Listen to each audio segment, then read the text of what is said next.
وبرکاتہ۔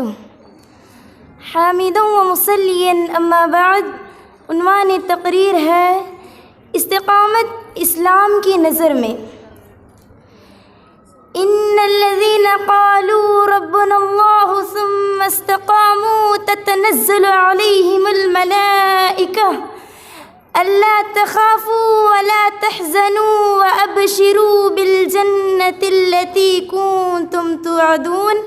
سورۃ حامیم سجدہ۔ سامعین کرام، مومن وہ ہے جو اللہ تبارک و تعالیٰ کو ایک جان کر، رب ذوالجلال کے قرآن کو مان کر اور رسول اللہ صلی اللہ علیہ وسلم کے فرمان کو مان کر پھر اس عقیدے پر ڈٹ جائے۔ استقامت کہتے ہیں کہ آدمی حق کو اختیار کرے، اختیار کرنے کے بعد ڈنکے کی چوٹ پر اس کا اعلان کرے، اعلان کرنے کے بعد پھر اس عقیدے پر ڈٹ جائے۔ رب ذوالجلال نے ایسے لوگوں کے لیے جنت کی بشارت سناتے ہوئے کہا ہے، ان الذین قالوا ربنا اللہ ثم استقاموا، بے شک جن لوگوں نے کہا میرا رب اللہ ہے پھر اس عقیدے پر ڈٹ گئے، تتنزل علیہم الملائکہ، اللہ کے فرشتے ان پر آسمان سے جنت کی بشارت لے کر نازل ہوتے ہیں اور کہتے ہیں اللہ تخافوا ولا تحزنوا وابشروا بالجنۃ التی کنتم توعدون، تم کچھ بھی اندیشہ اور غم نہ کرو بلکہ اس جنت کی بشارت سن لو جس کا تم وعدہ کیے گئے ہو۔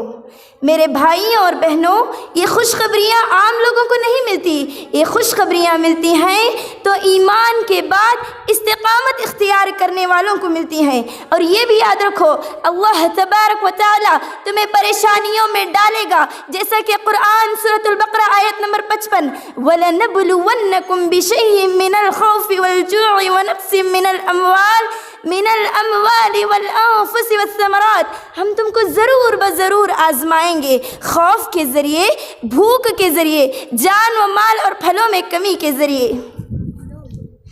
لیکن آج ہمارا حال یہ ہے کہ ذرا سی آزمائش آ جائے تو ہمارے پیروں میں لغزش آ جاتی ہے، رزق کی مار ہم برداشت نہیں کرتے، کاروبار کی مار ہم برداشت نہیں کرتے، وقت کی مار ہم برداشت نہیں کرتے، اولاد کے انتقال کے بعد صبر کا دامن نہیں تھامتے۔ کیا یہی استقامت ہے؟ استقامت اس کو نہیں کہتے میرے بھائیوں اور بہنوں۔ اگر استقامت کا معنی سمجھنا ہے تو سمیہ رضی اللہ عنہا کا واقعہ سنو۔ سمیہ رضی اللہ عنہا کو برہنہ کر کے تپتی ہوئی ریت پر لٹا دیا گیا اور کہا گیا پلٹ آؤ۔ سمیہ رضی اللہ عنہا نے کہا اگر آج کی یہ ریت کا عذاب آخرت کے عذاب سے بچا لے تو سودا مہنگا نہیں ہوگا، کس بات پر پلٹ آؤں؟ انکار کرنے پر ان کو 2 اونٹوں سے باندھ دیا گیا، ایک پیر ایک اونٹ کے ساتھ، دوسرا پیر دوسرے اونٹ کے ساتھ، ایک کا رخ مشرق کی جانب دوسرا رخ مغرب کی جانب کر دیا گیا۔ ابو جہل نے نیزہ لیے ہوئے کہا سمیہ جانتی ہو تمہارا انجام کیا ہونے والا ہے؟ سمیہ رضی اللہ عنہا نے کہا ابو جہل میرے انجام کو کیا پوچھتے ہو؟ اپنے انجام کی فکر کرو کہ اس کے بدلے میں قیامت کے دن تمہارا انجام کیا ہونے والا ہے۔ ارے یہ چند لمحوں کی زندگی ہے، گزر جائے گی، اس انجام کے بارے میں سوچو جو انجام کبھی ختم نہیں ہوگا۔ چنانچہ ابو جہل نے نیزہ مار دیا، چیخ نکلی اللہ تو اپنے دین پر ثابت قدم رکھنا، اللہ آخری وقت منہ سے کوئی شکوے کی بات نہ نکل جائے۔ پھر نیزہ مارا، جسم کٹ گیا، دونوں اونٹ کھینچتے ہوئے چلے گئے، لاش 2 ٹکڑے ہو گئی اور دیکھنے والوں نے دیکھا اس وقت بھی سمیہ رضی اللہ عنہا کے چہرے پر مسکراہٹ تھی۔ اتنی بے دردی سے مارا لیکن لبوں سے مسکراہٹ نہ چھین سکا۔ ارے ان کو کیا پتا تھا؟